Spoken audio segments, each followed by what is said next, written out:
जय हिंद।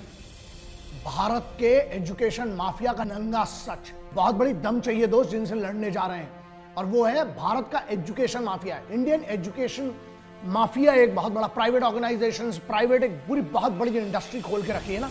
इस माफिया से बात करने जा रहा हूं, इनको ओपन चैलेंज करने जा रहा हूं। मालूम है क्यों बड़े हैं और क्यों पावरफुल है? क्योंकि इनके हाथ में नेता, आपके मंत्री, संतरी, बिल्डर्स, लॉयर्स, सब इनके पेरेंट्स और सब इनके अंडर में होते हैं, इंक्लूडिंग पेरेंट्स बहुत बड़े बड़े। लेकिन सुनो, मुझे भी कोई दुश्मनी पर्सनल लेने का शौक नहीं था, लेकिन इसलिए करना पड़ रहा है क्योंकि हिंदुस्तान का फ्यूचर जो है ना इनके हाथ में है, और ये माफिया जो है इनसे किसी को तो भिड़ना पड़ेगा। आज तक तो किसी ने इसकी बात नहीं की, लेकिन आज मैं इनका नंगा सच खोलने जा रहा हूं। चलो इनके नंगे सच की बात करते हैं।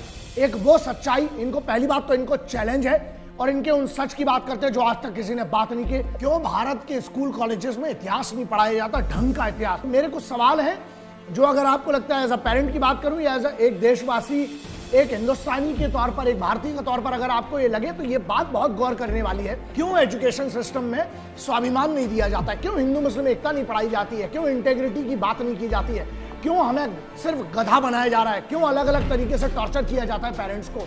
क्यों एजुकेशन सिस्टम में उन टीचर्स का क्यों उतना कड़ा सॉल्यूशन नहीं होता जिनके भरोसे पर हम पूरा देश का भविष्य उनके हाथ में दे रहे हैं? क्यों कभी ये बात नहीं होती जब फीस बढ़ाई जाती है?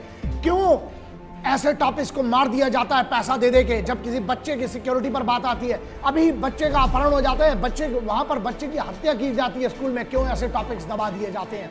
क्यों इन एजुकेशन माफिया के सामने कोई मंत्री संतरी, कोई गवर्नमेंट पॉलिसी, कोई इनसे क्यों सवाल नहीं करता है? क्यों पेरेंट्स टीचर मीटिंग्स की जाती हैं जब पेरेंट्स की कोई बात ही नहीं सुनना है? क्यों परिवार को एजुकेशन में छोटा किया जा रहा है? छोटा मतलब पहले जब हम लोग छोटे थे, हमें ध्यान है कि पूरा परिवार दिखाया जाता, दादा दादी, पिताजी लोग 3 भाई या 2 भाई, उसके बाद माता जी, चाची, फिर बच्चे और सब पूरा परिवार। आज देखो माता पिताजी और सिर्फ एक बच्चा। ये क्यों ऐसा बचाया जा रहा है? क्यों परिवार तोड़ने की बात की जा रही है? क्यों एक्टिविटीज टीचर्स जो होते हैं उनको जूनियर क्लासेस की एजुकेशन में लगा दिया जाता है? क्यों एनुअल स्पोर्ट्स और स्पोर्ट्स डे के सेलिब्रेशन के नाम पे धंधा चलाया जा रहा है? क्यों जब चाहते हैं मनमर्जी से फीस बढ़ जाती है और कोई उस पर सवाल नहीं करता है? क्यों ऐसा इनकी दादागिरी चल रही है? क्यों हमें गुलामी की तरफ ले जाया जा रहा है? आपको पता है एजुकेशन सिस्टम कब बना था? अंग्रेजों ने 3 लोगों के लिए एजुकेशन सिस्टम बनाया था। वो क्यों बना था?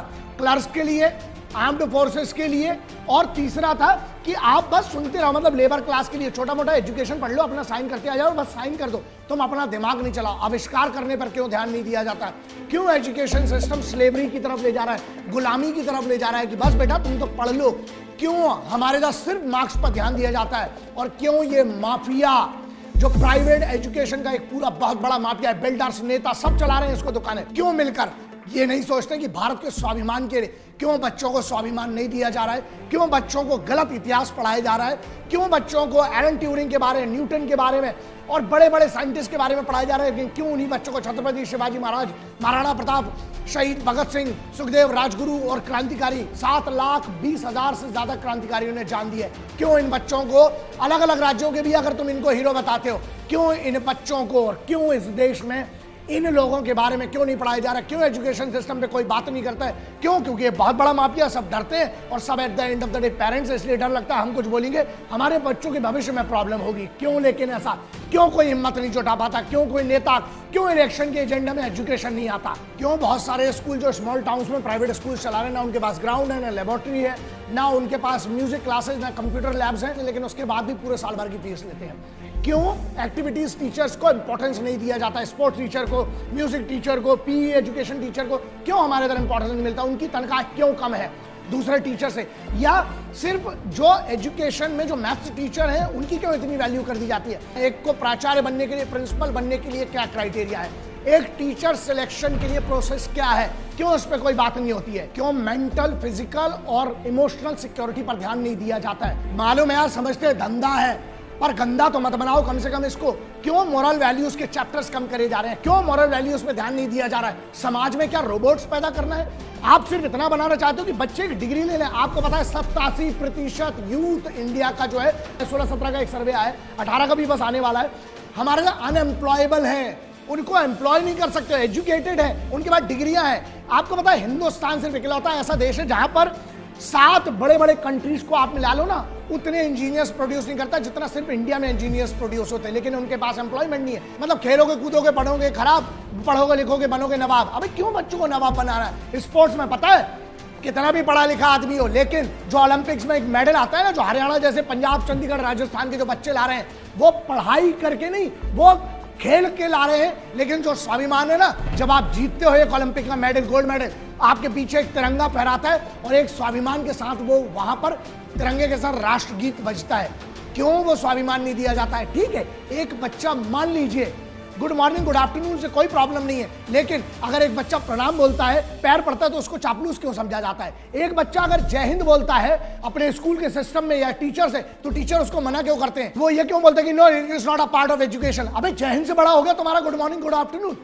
ये क्यों अंग्रेजियत की तरफ ले जाया जा रहा है? I would not have a problem and I would have spoken and I would have done the entire topic in English. But the thing is that I must have the pride in my mother tongue or my language or my national language.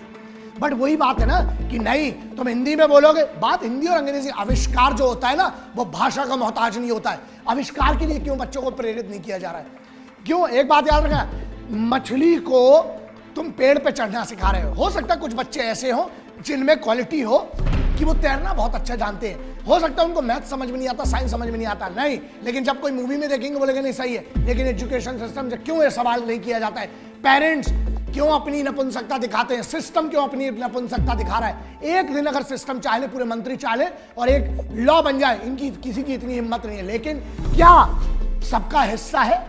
यह सवाल क्यों नहीं पूछा जाता है? क्यों बच्चों को न्यूटन, एलन ट्यूरिंग के बारे में, क्यों साइंटिस्ट अंग्रेजों के ब्रांड्स के बारे में बताया जाता है, आर्यभट्ट, चाणक्य के बारे में, सुभद्रा कुमारी चौहान के बारे में, क्यों क्रांतिकारियों के बारे में नहीं बताया जाता है? क्या आपको अभिमान नहीं है? क्या उन लोगों की कोई कीमत नहीं? क्यों हमारे इधर जो शहादतें होती हैं उनके बारे में नहीं बताया जाता है? लेकिन अमेरिका में, लंदन में कुछ हो जाएगा तो उसके बारे में बड़ा चुटकुले लेके बड़े अच्छे से बताया जाता है कि अरे आपको पता है, अब बच्चों को ऑस्कर अवार्ड्स के बारे में बताया जा रहा है, आईफा अवार्ड्स के बारे में बताया जा रहा है, फिल्म इंडस्ट्री के अवार्ड्स के बारे में बताया जा रहा है। क्यों बच्चों को परमवीर चक्र, महावीर चक्र, शौर्य चक्र, कीर्ति चक्र के बारे में नहीं बताया जाता? अशोक चक्र के बारे में नहीं बताया जाता है? क्यों नहीं बताया जाता है? कितने बच्चे होंगे जिनको पूरे ओलंपियंस के नाम पता होंगे? क्यों एजुकेशन सिस्टम में क्यों नहीं बताया जा रहा है? ये कुछ ऐसे एजुकेशन इंस्टीट्यूट्स हैं और कुछ ऐसे टीचर्स हैं, मैंने पढ़ा है, देखा है, सुना है, जो तो क्रांतिकारियों को आतंकवादी बनाते हैं। क्यों इस एजुकेशन से सवाल नहीं किए जाते हैं?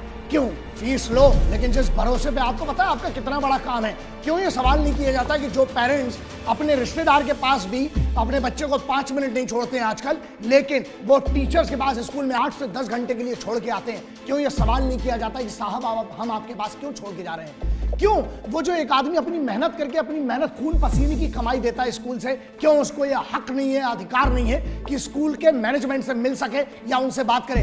ऐसी तानाशाही है कि प्रिंसिपल से नहीं मिल सकते। एक मिनट, आपको तनख्वाह मिलती है ना तो उन्हीं पेरेंट्स के नाम पे मिलती है, लेकिन ऐसी कैसी तानाशाही है? क्यों इसके लिए कोई सवाल नहीं करता है? क्यों छत्रपति शिवाजी महाराज, महाराणा प्रताप, क्यों चाणक्य, आर्यभट्ट के बारे में, जिनके बारे यूनेस्को जैसी ऑर्गेनाइजेशन उन पर रिसर्च करके उनके बारे में पढ़ाती है फॉरेन यूनिवर्सिटीज में, लेकिन हमारे महाविद्यालयों में क्यों नहीं पढ़ाया जाता?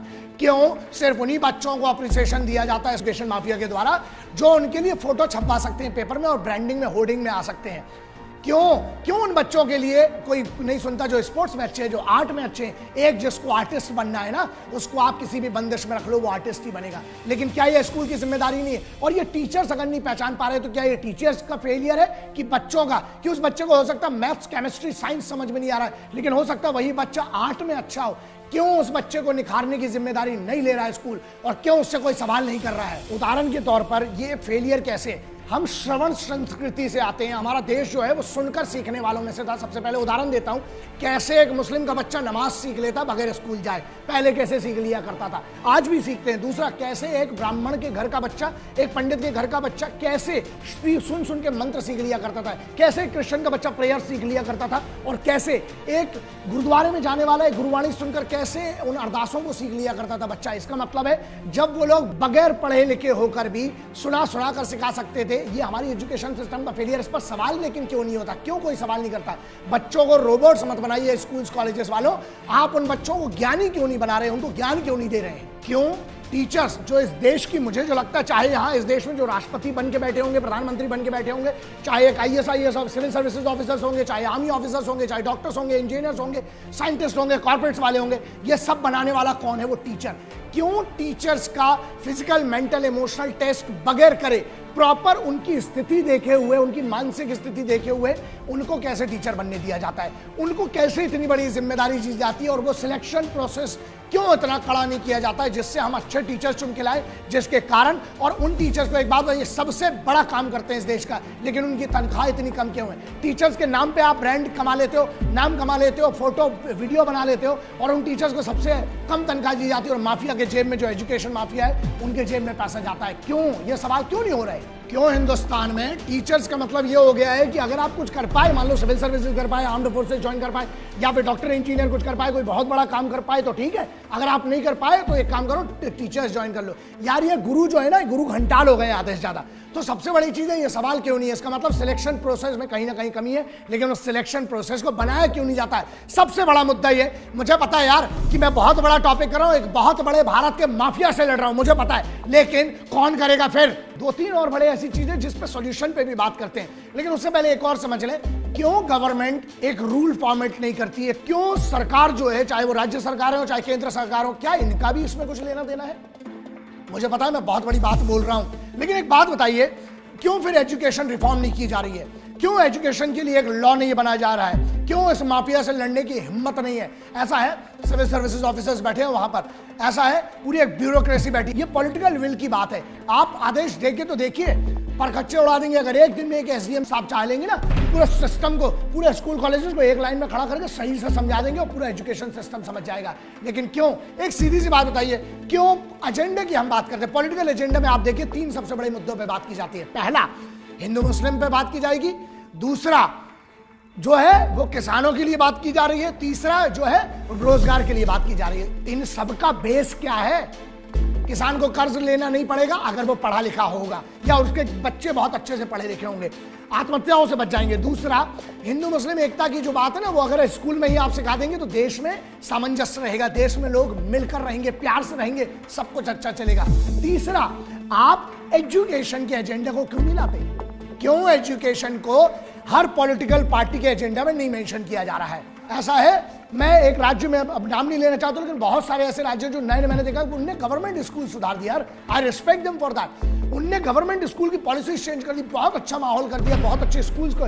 नियत की बात होती है, क्या नियत में खोट है और इसके लिए जिम्मेदार कौन है? अकाउंटेबल। एजुकेशन सिस्टम में करप्शन के लिए और एजुकेशन सिस्टम को इतना बर्बाद करने के लिए, इस माफिया के हाथों की कठपुतली बनने के लिए अकाउंटेबल क्यों है? क्या एक बार आप हिम्मत नहीं कर सकते हो? एक बार आप वोट मत दीजिए सबके सब। अगर वोट कब मत दीजिए? जब अगर आपके बच्चों को अच्छी एजुकेशन नहीं दी जा रही, इस एजुकेशन माफिया से आपको छुटकारा नहीं मिलता है, मुझे लगता है आपको वोट नहीं देना चाहिए। क्यों एक पूरा राष्ट्र बाइकआउट नहीं कर सकता? सब सुधर जाएंगे, लेकिन हिम्मत नहीं है ना दोस्त। हम लोग क्या करते हैं, जैसा चल रहा है चलने देते हैं। नहीं दोस्त, किसी ना किसी को खड़ा होकर कुर्बानी के लिए सामने आना पड़ेगा। यार सबसे इंपॉर्टेंट हिस्सा है, सबसे इंपॉर्टेंट चीज है। अगर आपको वतन बदलना है, देश बदलना है, देश की तरक्की चाहिए, तो आपको एजुकेशन में रिफॉर्म करना पड़ेगी, आपको ट्रांसपेरेंसी रखना पड़ेगी, आपको अकाउंटेबिलिटी लाना पड़ेगी कि जिम्मेदार कौन है, चाहे वो प्राचार्य हो चाहे टीचर हो, सभी को एजुकेशन के अंदर एक ट्रांसपेरेंसी लाना पड़ेगी। और ये सिर्फ खाना पूर्ति ना हो जाए। आपको पता है, शिक्षा इकलौती ऐसी चीज है जहां पर जाति धर्म नहीं चलता है। शिक्षक होते हैं और बच्चे होते हैं। यहां पर कोई हिंदू मुस्लिम सिख ईसाई वाली कोई बात नहीं होती है। मैं बोलता हूं कि इकलौती ऐसी जगह है जहां से पता नहीं, हर बच्चा, अगर आप एक देशभक्त पैदा कर सकते हो, देशभक्त का मतलब ये नहीं होता है कि हर बच्चा जाके आर्मी ज्वाइन कर सके, या हर बच्चा जाके सिविल सर्विसेज करे या पॉलिटिक्स ज्वाइन करे। नहीं, मतलब ये होता है कि अच्छे नागरिक हम क्यों नहीं बना रहे हैं? पूरी दुनिया की जो ग्रोथ है उसमें हमारा 2.5 से 3% आता है। क्यों आता है? मतलब आविष्कारों की मैं बात कर रहा हूं, क्यों? लेकिन हमारी जो एलिजिबिलिटी है वो क्यों 80% नहीं है, 50% नहीं है? मैं अभी होके आया हूं, इजराइल जैसा एक छोटा सा देश है, 80-81 लाख की पॉपुलेशन है उनकी, पता है आपको, लेकिन एजुकेशन में आप देखिए उनने क्या तगड़ी एजुकेशन सिस्टम रखा हुआ है, कंपल्सरी है, वहां पर अनपढ़ नहीं मिलेंगे आपको।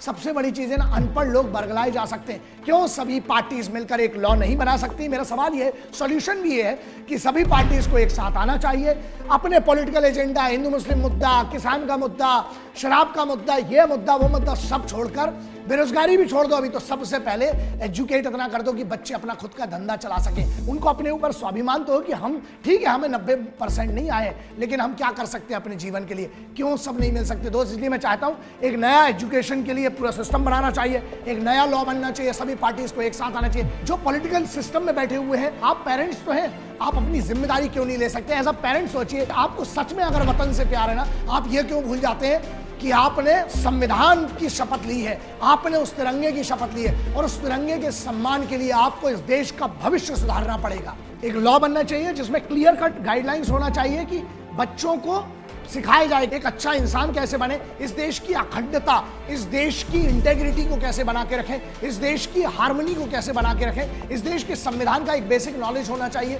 Basic education for the constitution और to understand the country. Bharat की विभिन्नता जो है, भारत की अखंडता, एकता, इसके बारे में पढ़ाया जाए। उसके बाद सबसे इंपॉर्टेंट चीज उस गाइडलाइन में ये होना चाहिए, अकाउंटेबल होना चाहिए। उस लॉ में एक चीज बड़ी क्लियर होना चाहिए कि अगर आपको ये 30 बच्चे दिए गए हैं, आपको इन 30 बच्चों को ये बताएं कम से कम टीचर्स कि इनमें से 30 में से 25 हो सकता कॉमन है, लेकिन 5 होंगे जो अलग होंगे, उनको अगर एजुकेशन में अच्छे नहीं है तो क्या है। हमको जब तक एजुकेशन की रिफॉर्म में हम ये चीजें नहीं डालेंगे तब तक मुझे नहीं लगता कि कुछ अच्छा होगा। और मुझे लगता है एक बार ये लॉ बन जाए, सभी पॉलिटिकल पार्टीज मिल जाए, इस देश के लिए एक निर्णय तो कुछ अच्छा ले लो यार, आप पर भरोसा करके आपको उधर तक पहुंचाइए, आपकी जिम्मेदारी है। आपको यह दिखाना चाहिए कि बॉस हम कॉम्प्रोमाइज एक चीज में नहीं कर सकते, जो है इस देश का भविष्य। यही बच्चे कल पेरेंट्स बनेंगे, यही बच्चे आविष्कार करेंगे, यही बच्चे साइंटिस्ट बनेंगे, कॉर्पोरेट्स में जाएंगे, सिविल सर्विसेज में जाएंगे, आर्म्ड फोर्सेज में जाएंगे। अगर अच्छा सिटीजन बनाएंगे, पूरा वतन बदलेगा दोस्त। और यही बच्चे हैं जो मेरे देश को आज जिस स्थिति में उससे लाख गुनी बेहतर स्थिति में ला सकते हैं। और इसके लिए सबको मिलकर ना कहीं से एक बार कुर्बानी देना पड़ेगी। मुझे पता है दोस्त, मुझे बोला गया है कि सर आप जब ये वीडियो करेंगे, मेरी रिसर्च टीम है, मेरी टीम ने कहा कि सर आप इस देश के सबसे बड़े एक माफिया से भिड़ने जा रहे हो, जो कि है एजुकेशन माफिया। हो सकता है मेरे बच्चों को स्कूल और कॉलेजेस से निकाल दिया जाए, लेकिन मैंने और मेरे परिवार ने बैठ के निर्णय लिया, हो सकता है इसके बाद मेरे बच्चों की एजुकेशन ना हो, क्योंकि हो सकता है ये वीडियो उन स्कूल कॉलेजेस वालों को भी देखना है जहां पर मेरे बच्चे पढ़ते हैं। लेकिन कुर्बानी मंजूर है। अगर किसी को इस वतन के नाम पर उस बदलाव के लिए कुर्बानी देना है, मेरे बच्चों की एजुकेशन कुर्बान सही दोस्त। लेकिन मैं इस पर बात करूंगा क्योंकि किसी की हिम्मत नहीं हुई आज तक इतने बड़े माफिया के खिलाफ खड़े होने की। धिक्कार लगता है, बड़ी बड़ी मर्दानगी की बातें करते हैं। आप पर भरोसा किया गया था, क्या आपने अपना भरोसा पूरा किया? अपने बच्चों को ना दोस्त, ये मेरा फाइनल सॉल्यूशन जो मैं समझता हूं, हमें स्कूल एजुकेशन सिस्टम को इस प्रकार से बनाना पड़ेगा। सॉल्यूशन ये है कि बच्चों को ज्ञानी बनाइए, उनको ज्ञान अर्जित करवाइए, ना कि सिर्फ रट्टा मरवा के और सिर्फ उनको सिर्फ कुछ डिग्रियों के लिए। डिग्री के बाद क्या, प्रैक्टिकल नॉलेज कहाँ है दोस्त? प्रैक्टिकल नॉलेज, बड़ों से कैसा व्यवहार करना है, दादा दादी से कैसा व्यवहार करना है, रिश्तेदारों से कैसा करना है, दोस्तों से कैसा करना है, महिलाओं के प्रति सम्मान कैसा रखना है, बूढ़ों के प्रति सम्मान कैसा रखना है। बस में ट्रैवल कर रहे हैं तो क्या है, आप जो मॉरल वैल्यूज है, जो बेसिक एजुकेशन है, वो क्यों नहीं सिखाई जा रही है? मुझे लगता है वही हमारा टारगेट होना चाहिए। मेरा मैसेज बड़ा क्लियर है, मैं जो देना चाहता हूं, ये सॉल्यूशन फाइनल ये है, हम सबको मिलकर करना पड़ेगा। बच्चे जो फेल हो जाते हैं दोस्तों, हो सकता है आपके अच्छे नंबर नहीं आए, हो सकता है आप किसी और बात के लिए बने हो, उस अपने ऊपर भरोसा रखना। और कभी आप देखिए हमारे देश में कितनी आत्महत्याएं होती हैं, क्यों? क्योंकि बच्चे फेल हो गए, वो हैंडल नहीं कर पाते। ये माँ बाप की कहीं ना कहीं फेलियर। अपने बच्चों को बोलिए बेटा कोई बात नहीं, हो सकता तुम्हारे नंबर अच्छे नहीं आए, उनके साथ खड़ा होइए और बच्चों को ऐसी शिक्षा दीजिए कि माँ बाप का बुरे वक्त में साथ दे सके। वो तभी देंगे जब अच्छा इंसान बनाओगे। याद रखना, बुढ़ापे में वो बच्चे अक्सर साथ रहते हैं जो भले ही ज्यादा ना पढ़े हो, लेकिन जिनकी मॉरल वैल्यूज, जिनके संस्कार अच्छे थे। इसीलिए मैं कहता हूं बच्चों को जल्द से जल्द कार मत दीजिए, उन्हें संस्कार दीजिए, वो ज्यादा जरूरी है। मैंने हिम्मत की, आप भी हिम्मत कीजिए। मुझे लगता है कि ये मेरी जिम्मेदारी है। सिर्फ और सिर्फ हम इस वतन से क्रिटिसाइज नहीं कर सकते। आप एजुकेशन सिस्टम को सिर्फ क्रिटिसाइज नहीं कर सकते। Yes, there are few solutions which I am laying down. Politicians के लिए भी है, ब्यूरोक्रेट्स के लिए भी, सबके लिए हम सबको मिलकर जिम्मेदारी लेना पड़ेगी। और ऐसा है, ब्यूरोक्रेट्स की और अधिकारियों की अगर मैं बात करूं, जिस दिन उनको सही आदेश मिल गए, एक दिन लगेगा दोस्त, एक दिन। 24 घंटे के अंदर पूरा सिस्टम रिफॉर्म हो सकता है। पेरेंट्स के लिए ये मैसेज है, एक भाई समझ के समझ लीजिए। एक दूसरा पेरेंट आपको ये कह रहा है, आप अपने बच्चों को वक्त दीजिए, उनके साथ बैठिए, सवाल कीजिए। बड़े स्कूल में पढ़ाने से कुछ नहीं होता है, बड़ी बिल्डिंग से कुछ नहीं होता है दोस्त। ताजमहल रात को खाली होता है, कुतुब मीनार रात को खाली होती है, चार मीनार के ऊपर कोई रहता नहीं है, ध्यान रखना। लेकिन आप कर्म ऐसे सिखा दो, अपने कर्म, अपने बच्चों को कर्म प्रधान बनाइए। शंकर दादू ने मुझसे, मेरे जो गुरुजी ने, दादू ने एक बात कही थी कि मैं हमेशा उसको फॉलो करता हूं कि भारत गणतंत्र बन गया, गणतंत्र नहीं बन पाया। मैं ये कहता हूं कि गणतंत्र की सम्मान तभी हो पाएगा, स्वतंत्रता, उस आजादी को हम तभी इज्जत दे पाएंगे, उन क्रांतिकारियों की कुर्बानी को, उन शहीदों की कुर्बानी को, उन सिपाहियों की कुर्बानी को, तब जब हम भारत में हर व्यक्ति को गणतंत्र देखेंगे, उसमें गुणी देखेंगे। कर्म प्रधान बनाइए दोस्त, बच्चों को यह सिखाइए, बेटा अगर पढ़ाई में तुम अच्छा नहीं भी कर पाए तो हम तुम्हारे साथ हैं, हम कुछ ना कुछ करेंगे। एक अच्छा इंसान बनाइए दोस्त। मछली को पेड़ पे चढ़ना मत सिखाइए। और जो शिकारी है ना, शिकारी जो है, मतलब जिसकी जो आर्चर है, उसको ओलंपिक्स के लिए तैयारी करने दीजिए। एक बच्चे जिसको धूल पसंद है, उसको अखाड़े में डाल दो। ये हम पर जिम्मेदारी है, क्योंकि आप अपने बच्चे को स्कूल से पहले जानते हैं। स्कूल एजुकेशन बाद में जानती है, पहले आप अपने बच्चे को जानते हैं कि मेरे बच्चे को बचपन से क्या पसंद है। उस बच्चे के लिए ना कभी भी वक्त से बड़ा कुछ मत कर दीजिएगा। पैसा फीस से कुछ नहीं होता, वक्त दीजिए, वरना कहीं ना कहीं वो प्रेशर में आके कोई गलत डिसीजन न ले ले। और फिर से मैं ये बात कहूंगा कि मुझ में इतनी कुव्वत थी, मैंने अपने बच्चों का फ्यूचर दांव पर लगाकर, मेरे बच्चे भी स्कूल और कॉलेज के स्टूडेंट हैं, उनका फ्यूचर पर्सनल दांव पे लगाकर, क्योंकि मैंने स्वीकार किया है, मैं कुर्बानी देने तैयार हूं अपने बच्चों की एजुकेशन की। लेकिन किसी ना किसी को तो अब ये सवाल खड़ा करना पड़ेगा, भारत के एजुकेशन माफिया के खिलाफ प्रॉब्लम क्या है, सॉल्यूशन क्या है, हमने दोनों बता दिए। अब देखते हैं इस पर सत्ताधीश क्या करते हैं। जय हिंद, वंदे मातरम, इंकलाब जिंदाबाद, भारत माता की जय। किसानों का सम्मान कीजिए, महिलाओं का सम्मान कीजिए, संविधान का सम्मान कीजिए, पेड़ लगाइए, पानी बचाइए, बिजली बचाइए, और अपने बच्चों को अच्छा इंसान बनाइए। और अगर आप बच्चे हैं तो अपने माँ बाप के लिए और अपने वतन के लिए जो कुछ कर सकते हो करो, और जो जिम्मेदारी जिसको मिले वो पूरी जिम्मेदारी पूरी मोहब्बत से पूरी कीजिए। जय हिंद। हिंद, वंदे मातरम, इंकलाब जिंदाबाद, भारत माता की जय।